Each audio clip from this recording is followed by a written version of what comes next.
में हम एक टर्म यूज सुनते होते थे कि whatever I do wrong I blame it on al Qaeda. So हमारे मुल्क में जो कोई गलत काम कर रहा होगा ना, वो कहेगा जी उन्होंने कराया। वो क्या उन्होंने कराया? आप लोग देखे तो सही, आप किसके बारे में बात करें। मैं पहले दिनों लम्स में गया तो मुझे किसी बच्चे ने सवाल पूछा, जी फलानी चीज़ भी उनको उठा के दे दें। मैं कहा बेटा पिछले दिनों जंग हुई थी, अबू गए थे बॉर्डर पर लड़ने के लिए, कौन गया था? तो बड़ा आसान है किसी को भी कह देना उठ के कि ये वो। भाई अपनी जान देना, मुसलमान के अलावा तो और किसी मज़हब में तो जान के आगे वाला तो कॉन्सेप्ट नहीं है। सो अपनी जान अगर कोई बंदा देने के लिए आपके मुल्क के लिए तैयार है, आप उसको इज्जत भी नहीं दे सकते। तो मैं ऐसे किसी बंदे के लिए बिल्कुल कोई, जैसे कहते हैं ना, मैं बड़ा इंक्लूसिव आदमी हूँ, लेकिन जो हमारी फ़ौज के बारे में गलत बात करता है ना, मैं नहीं लेता इस बारे में। मैं कहता हूँ कि यार at the end of the day फिर वही बात है, आप जिस मर्जी पार्टी को सपोर्ट करें, आई कुडंट केयर लेस, आपने नून लीग को वोट देना है, आपने पीपल्स पार्टी को देना है, आपने PTI को देना है, आपने JUF को देना है, जिसको देना है आप दें। फ़ौज को छोड़ दें, उनको आप बिला वजह पोलिटिसाइज ना करें, उनके ऊपर आप जुमले ना कसें, क्योंकि जिस दिन इंडिया के ड्रोन आए थे, इन जितनी पार्टियों के नाम है इनमें से कोई कुछ नहीं कर रहा था, ना कुछ कर सकता था। At the end of the day आपके बॉर्डर्स की हिफाजत आपकी फ़ौज करती है। तो अपने घर में भी ये होती है ना कि एक बुजुर्ग की सैनिटी होती है, उसको कायम रहने दें। अब्बा जी तब तक होते हैं जब तक आप उनकी इज्जत करें, वो अब्बा जी नहीं कहते आप। तो इसी तरह अगर आपकी फ़ौज आपके मुल्क की सरहदों की हिफाजत करिए तो गिव देम ड्यू रिस्पेक्ट। उनके नाम को गलत जगह पे इस्तेमाल अगर कोई बंदा कर रहा है तो आपके सामने आ गया ना रिजल्ट, तो ठीक है। सोशल मीडिया का इस्तेमाल से आप खुश हैं? सोशल मीडिया, बड़ा आपने इंपॉर्टेंट सवाल पूछा। ये ऐसा ही है जैसे कि आप किसी को गन दे दें और उसको चलानी ना आती हो, या बंदर के हाथ में माचिस दे दें, कहते हैं ना वो सारा हिंदुस्तान जला देगा। उसी तरह सोशल मीडिया हमारे यहाँ जो ना टेक्नोलॉजी एडाप्शन का भट्टी साहब यूँ है। जब मोबाइल फ़ोन्स आए थे, मुझे याद है शुरू में वो दूसरा फीचर फ़ोन होता था, ठीक है, और I have been user of mobile phone since 1993, 7 वो और 25 ये तकरीबन 32 साल हो गए। लेकिन एकदम आप देखेंगे 2010 के बाद ये हमारी टेक्नोलॉजी अडैप्शन इस तरह गई है, स्मार्टफोन आ गया, लोगों का नहीं ख्याल था कि बड़ी जल्दी अडॉप्ट करेंगे। अब आप देख रहे होते हैं सड़कों पे सफाई हो रही है, वो भी तस्वीर खींच रहा है, पानी डालने वाला है वो भी तस्वीर खींच रहा है। सो काम से ज़्यादा तस्वीर पे जोर होता है। सो हमने सोशल मीडिया को अडॉप्ट नहीं किया उस तरह जिस तरह करना चाहिए। उसमें सबसे इंपॉर्टेंट रोल मेरा ख्याल है एजुकेशन प्ले करती है, ठीक है। तो आपने प्लेटफॉर्म को यूज़ करना है, किसी भी प्लेटफॉर्म को कैसे यूज़ करना है उसके लिए तालीम, और अगेन जो पॉलिसी बनाने वाले हैं, जो भी अगेन बात है मॉरल पुलिसिंग कर रहे हैं। आपने आए डक्की को जाके उठाया, जब तक उसने 6 मिलियन सब्सक्राइबर किए तब आप सो रहे थे? तब आप कौम के बच्चों के मुस्तकबिल और मुफक्किर आज़म क्यों नहीं बने थे? जब उसने 6 मिलियन लोगों को ख़राब कर दिया बकौल आपके, तो तब आपको याद आई क्यों? पाकिस्तान में कई ऐसी ऐप हैं, मैं फिर नाम लूँगा, जो चलती हैं और हर दफ़ा कहा जाता है कि जी वो हमारी सोशल वो ख़राब कर रही हैं, और वो उसके नाम पे ना हर साल में 3-4 फंक्शन करके सोशल रिस्पॉन्सिबिलिटी के नाम पे झाड़ू फेर के चले जाते हैं, और आज तक सब बकवास चल रही है उधर ही। तो मेरे ख्याल से बहुत गलत इस्तेमाल हमारे मुल्क में किया जाता है उसका। क्या करना चाहिए? पॉलिसीज़ बनानी चाहिए इंक्लूसिव हो। देखें हम दुनिया में जाते हैं, पाकिस्तान से पहला मुल्क जहाँ हम जाते हैं जो हर पाकिस्तानी की अप्रोच में, वो दुबई है, ठीक है। तो क्या उधर हर चीज़ की आज़ादी है? पिछले दिनों बारिश हुई थी, कई लोगों ने वीडियोज़ डाली थी, तो उन्होंने क्या कहा था कि बहुत तकलीफ है, निकल जाओ। 2 दिन के अंदर सबने वीडियो उतार दी। तो आपको कंट्रोल करना पड़ेगा किसी न किसी तरह से। उस तरह का कंट्रोल नहीं कि आप लोगों को 10 साल बाद जाके पकड़ें और मॉरल पुलिसिंग करें और उनको यू कॉल देम नेम। आप पॉलिसी सेट करें। देखें कोई भी गेम खेलनी हो, मैंने आपने आज एक मैच खेलना है, पहले हम रूल सेट करेंगे फिर गेम होगी, ऐसा ही है। ये नहीं हो सकता कि हम गेम खेलना शुरू कर दें और जब आपकी बारी आए तो आप कहें ये तो छिक्का नहीं है, आउट है। मेरी बारी आए तो आप कहें ये तो शीशे पर लगे आउट है, अपनी बारी पे कहें तो ये छिक्का। ये नहीं हो सकता। You have to define rules for everything. हमारे यहाँ देख लें राइड हेलिंग सर्विस आई, करीम, उबर, ये वो आए। एक्चुअली अगर देखा जाए तो बाय लॉ वो कारोबार नहीं चल सकता था, बिकॉज टैक्सी के लिए, कमर्शियल यूज़ के लिए आपको कोई लाइसेंस चाहिए था, ठीक है जी। हमारे जितने पॉलिसी मेकर्स है वो सो रहे थे। दूसरा एक गोड़ी चमड़ी सिंड्रोम है हमारे यहाँ पे कि बाहर से आके जो कोई काम कर रहा है तो उससे हम इम्प्रेस होंगे, लोकल कोई कर रहा है तो हम उसको डंडे मारेंगे, ठीक है। तो बाहर से वो कंपनी आई थी, उन्होंने लोगों की गाड़ियाँ ऑन बोर्ड की, सारा कुछ हो गया। जब वो इतना बड़ा नेटवर्क बन गया तो हम एकदम याद आया कि इन्होंने तो, आपने देखा होगा इस्लामाबाद में एक दिन बंद हो गया, कभी लाहौर में बंद हो गया, ये सर्कस चलता रहा और हमने पॉलिसियाँ बाद में बनाना शुरू की। अभी भी हमें जो सोशल मीडिया की नॉर्म्स हैं या इसकी इंक्लूजन है या लोगों को कैसे उसको यूज़ करना है, उसके डूज एंड डोंट्स बनाने पड़ेंगे, बजाय इसके कि अपने मनपसंद लोगों को आज़ादी दी जाए और दूसरों को पकड़ा जाए। अच्छा, ये मुझे बताएं, आज के आप उसी जनरेशन से ताल्लुक़ रखते हैं जो यूथ, और आप और आपके बाद आने वाली नस्ल के मसाइल क्या हैं? 3 बड़े मसले क्या हैं? सबसे बड़ी जो मसला मुझे लगता है वो ये लगता है भट्ट साहब कि लोगों के अंदर जो होप है ना उसको ज़िंदा रहना चाहिए, ठीक है। तो अभी हम अगर आजकल देखें तो हर बंदा यूट्यूबर क्यों बनना चाहता है? कभी आपने नोटिस किया? आप जाते हैं तो बच्चे यूं फ़ोन लेके क्यों घूम रहे होते हैं? क्यों? शॉर्टकट। हमारे बचपन में हीरोज कौन होते थे? क्रिकेटर्स। 25 करोड़ आवाम में 10-12 क्रिकेटर थे। बाय ऑल प्रोबेबिलिटी वो बहुत ही कोई लकी लोग होंगे।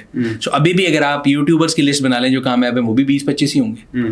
सो मैं हमेशा कहीं भी जाऊं किसी यूनिवर्सिटी स्कूल में तो बच्चों को ये कहता हूँ कि बेटा ये इस तरह ही है जिस तरह आप सारे कहेंगे हम सब पाकिस्तान क्रिकेट टीम में आ जाएंगे, तो आप सब जो है वो टॉप ब्लॉगर नहीं बन सकते, ठीक है। अपनी कोई नीश पकड़ें, कोई चीज़ जिसमें आप बनाएंगे, कोई इन्फॉर्मेशन पकड़ें। मैं आपके सामने एग्जांपल लूँ, इस शक्ल के साथ कोई हीरो फेस नहीं है, कोई मेरी आवाज़ सुरीली नहीं है, ठीक है। ऑल द नेगेटिव जो आप निकाल सकते होंगे वो होंगे, लेकिन स्टिल लोग देख रहे हैं ना, बिकॉज जो कंटेंट मैं प्रोड्यूस कर रहा हूँ उसकी मार्केट में डिमांड थी, मार्केट में गैप था। People wanted to know about cars, there was a void, nobody was giving that information. मैं वो इन्फॉर्मेशन दे रहा था। आज आपके सामने मेरा ख्याल है 50+ लोग हैं जो गाड़ियों के रिव्यू बनाते हैं, और मैं सबके रिव्यू देखता भी और सबको वेलकम भी करता हूँ। एक ये हो गया। दूसरा ये कि सिलेक्टिव जस्टिस। अगर तो आपके नाम के आगे कोई बड़ा नाम नहीं लगा तो आप अंदर रहेंगे 2 महीने, अगर अंदर नाम लगा है तो जमहूरियत खतरे में पड़ जाएगी। तीसरा again that is again with justice, rule of law के लिहाज से हो गया। आपने कहा कि वही बात है कि जिसका जो दिल करे वो कह देता है। अगर बाहर का ये मुल्क हो तो डिफेमेशन लॉज भी अच्छे होंगे, स्ट्रांग होंगे। हमारे यहाँ तो मजाक है, उसने उसको इतने करोड़ का जाने का नोटिस भेज दिया, उसने उसको भेज दिया। वो सबको पता है कि वो सिर्फ एक अखबारी ज़मीमा टाइप खबर होती है, एक्चुअल कुछ नहीं होता। तो जब तक आपके पास इंसाफ नहीं होगा, आपको ये नहीं पता होगा कि मैं जो मेहनत कर रहा हूँ मेरा राइट कोई लेके नहीं जा सकता, दैट इज़ ऑल्सो रिलेटेड।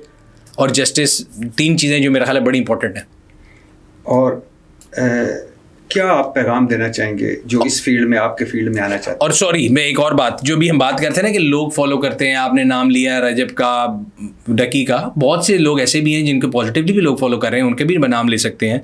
हमारे अपने दोस्त हैं, राना हमजा सैफ है, वाइल्डलैंड्स भाई इब्रार भाई हैं, शावीर है, बिलाल वीडियो वाली सरकार है। देयर मल्टीपल पीपल जो कि अपनी फील्ड में एक्सेल कर रहे हैं और लोगों को इन्फॉर्मेशन दे रहे हैं, लोग बना रहे हैं, एंटरटेनमेंट भी बना रहे हैं। कराची के बहुत से लड़के हैं जो कि मीम्स भी बनाते हैं, अच्छा कंटेंट बनाते हैं, इस्लामाबाद के हैं, लाहौर में हमजा बुखारी है, देयर मल्टीपल पीपल। आप उनको भी तो फॉलो कर सकते हैं। ज़रूरी नहीं कि आपने जो कहते हैं ना बॉर्डर लाइन पर जाके फॉलो करना है। अगर आपको लग रहा है कि कोई बंदा बहुत बदतमीज़ है आपके लिहाज स्टैंडर्ड से, तो आप उसको फॉलो कर लें। जनरली हमारी जनरेशन को ये सिखाया गया है कि आप जितना लाउड होंगे, जितने बदतमीज़ होंगे, उतनी आपकी सुनवाई होगी।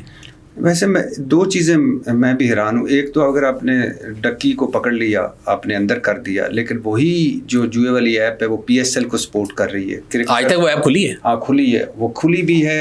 डक्की बंद है, ऐप खुली है, और वो क्रिकेटर PSL को सपोर्ट कर रही है, और लोग क्रिकेटर्स की जर्सियों पे वो लगी हुई है, उनकी तरफ कोई नहीं जा रहा। माइट इज राइट है ना सर। हाँ, और डकी जो है वो किसी बड़े बाप का बेटा नहीं है ना, उसका बाप बेचारा यूनिवर्सिटी प्रोफेसर है। हाँ, और दूसरी बात के, और बाप तो ये सुना है मुबैना तौर पे कि उससे पैसे भी लिए गए, यानी उनकी वकील के थ्रू, जो खबरें आ रही हैं। अच्छा, दूसरा ये है कि जो भी आपने बताया कि एक बंदा आता है, वो ज़मीन पे बिछा के ना फ्रूट रखता है, उसके बाद वो ठेला लगा लेता है, उसके बाद वो 4 ईंटें लगा लेता है, उसके बाद वो एक दीवार बना लेता है, उसके बाद वो एक दुकान बना लेता है। जब दुकान बन जाती है फिर उस महकमा एक्टिव होके आता है और आके कहता है कि ये तो गैर कानूनी तौर पे बनी। भाई पहले दिन जब वो चादर बिछाई थी उस दिन ही उसके पास आ जाते, उसको उठा लेते, और फिर वो ज़िंदगी मौत का मसला बन जाता है। बट साहब वो नीचे से लेके ऊपर तक जो है ना, एक वो है, अगर आप देखें, अगर आपको याद हो, कराची में तो बहुत ज़्यादा ट्रैवल करता हूँ, एक नस्ला टावर बना था कराची में। हाँ, एक नहीं, 2 नहीं, मल्टीपल मंजिलों का टावर था। जब बन गया तब हमें पता लगा वो गलत है, उसको गिराया गया। वो बंदा जिसने बनाया था वो तो जाने फानी से कूच कर गया, पैसे किसके ज़ाया हुए? मासूम अवाम के। इसी तरह अगेन अभी आपने एग्जांपल दी फ्रूट, ये वो, आज आप और मैं चलते हैं नहर पे जाके फ्रूट की लगा के देखते हैं, 10 मिनट से पहले आ जाएंगे उठाने के लिए। सो जब नहीं उठाया जाता इसका मतलब ये है कि कहीं ना कहीं पोर्शन पहुँच रहा होता। And again that comes to justice, equality of rights, कि राइट ऑफ वे है, सड़क पे आप नहीं कर सकते। हमारे अंदर मसला ये कि हम जब करना चाहते हैं ना जस्टिस, तो हम जस्टिस आपसे स्टार्ट करना चाहते हैं, अपने आप से नहीं करना चाहते। मैं अपने गिरेबान में नहीं झांकना चाहता कि मैं गलत क्या कर रहा हूँ। मुझे जब आप कोई चीज़ कहेंगे ना, तो बजाय इसके मैं अपने आप को सही करूँ, ये मनहसुल कौम हमारा वो है, मैं कहूँगा फलाना तो ये कर रहा है, फलाना तो वो कर रहा है। मैंने अगर अपने आप को सही करना है, मैं अपने आप से, I should be better self of my self every other day. मैं कहूँगा नहीं भट्टी साहब तो 2 नमाजें पढ़ते हैं, मैं तो 3 पढ़ता हूँ। भाई इट्स एन एब्सोल्यूट, हमने अपनी 5 पढ़नी है, मैंने भट्टी साहब की उस कब्र में नहीं जाना, भट्टी साहब ने मेरी कब्र में नहीं जाना, तो हम अपने आप से करें। इसी तरह हमने अपने आप को अच्छा नहीं करना, फलाना बुरा है, फलाना चोर है, फलाना, भाई लीव एवरीथिंग एल्स, अपनी बात करो। डक्की को मिलने गए जेल? नहीं, मैं नहीं गया। क्यों? मेरा कोई एक्सेस नहीं जेल तक। कोई दरख्वास्त? मैं बड़ा आम आदमी भजन, मेरा नाम आपने सुना हुआ है, दुनिया में किसी ने सुना हुआ। आम लोग भी मुलाकात करते? सर आपको एक्सेस है ना, आपको उन्होंने जाके मिलवाया भी है, मैंने आपको बताया कि आप इधर हैं, हम इधर हैं। अच्छा, आप, मैं इधर हूँ, आप इधर हैं, बहुत फर्क है, बहुत फर्क है। थोड़ा सी फर्क है। हमें तो लोग नॉन सीरियस लेते हैं सर, हम गाड़ियों की बातें करते हैं, गाड़ियाँ वैसे ही पाकिस्तान में समझा जाता है कि जी टॉयज हैं ये वो। अच्छा, कि शादियाँ तो आपने नहीं बतानी कितनी भाभी हैं, गर्लफ्रेंड्स कितनी है इस वक्त? गर्लफ्रेंड नहीं है मेरी, 2 फ्रेंड्स हैं, दोनों मेरी बेटियाँ। अच्छा, दोनों बेटियाँ। अब इसके बाद बंदा क्या बोले? नहीं, 2 रहमतें हैं मेरे पास, अल्लाह का शुक्र है माशाल्लाह। 3 इडियट्स में उसने कहा था ना कि जब आपकी दलील में आप माँ की साड़ी लाओगे तो फिर बंदा क्या बात अच्छा, ये लेकिन आप क्या जुर्म कर लिया आपने, क्या गुनाह हो गया? 5वें हज पे जाना चाहते हैं आप, 4 हज कर चुके हैं अल्हम्दुलिल्लाह। तो क्या गुनाह क्या कर लिया आपने? गुनाह तो भट्टी साहब इंसान के इतने हैं, अल्लाह ताला जो है ना वो गफूरुर रहीम है, और अल्लाह ताला, मैं हमेशा दोस्तों से बात करता हूँ, मेरे और आपकी, मैं अपने दोनों के बारे में बड़ा क्लियरली और सेफली कह सकता हूँ, अगर मेरी और आपकी ज़िंदगी का एक दिन दुनिया को नज़र आ जाए ना, तो लोग हमसे कभी सलाम ना लें दोबारा। चलें आपको निकालता हूँ, मैं अपने बारे में तो कह सकता हूँ। जी बिल्कुल, मैं जितना घटिया इंसान हूँ, मैं ये बड़ा क्लियरली कह सकता हूँ कि अगर मेरी दिन सुबह से लेकर रात तक एक दिन ज़िंदगी का दुनिया के सामने आ जाए, तो जितने लोग इज्जत करते हैं, जितने लोग सलाम करते हैं, जितने लोग कहते हैं जी आई एम बिग फैन, वो कहेंगे चले। अच्छा, ये मजे की बात है कि अगर हमारी सोचें ही सिर्फ सामने आ जाए। मैं सोचों की बात ही कर रहा हूँ, प्रैक्टिकली हमने क्या कर लेना है, मैं और आप दोनों बेज़रर किस्म के लोग हैं, लेकिन सोचें सामने आ जाए, तो अल्लाह ने पर्दा रखा हुआ है, और अल्लाह में ये कहता है कि तुम गुनाह इकट्ठे करके लेके आओ, बेशक आसमान जितने तक हो तो मैं माफ़ कर दूंगा।